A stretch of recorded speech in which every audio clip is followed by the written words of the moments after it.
जैसे अक्सर आप बाबा साहब की तस्वीर देखते हैं, जो मूर्ति बाजार में, चौराहों पर या गांव में लगी है, तो उस तस्वीर में आप देखते हैं तो बाबा साहब के हाथ में,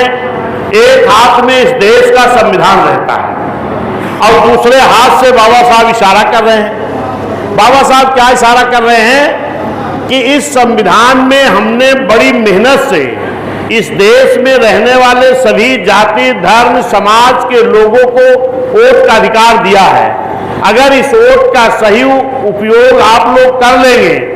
तो इस देश की प्रधानमंत्री की कुर्सी पर इस देश के बहुजन समाज का कब्जा हो जाएगा।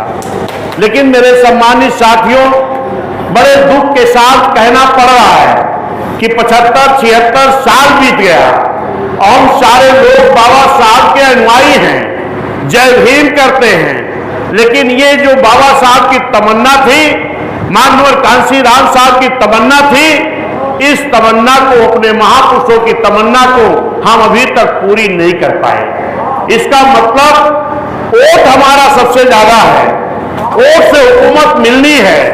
तो कहीं ना कहीं हम लोगों से चूक हो रही है। इस चुनाव में निश्चित है कि हम लोगों को बड़ी मजबूती से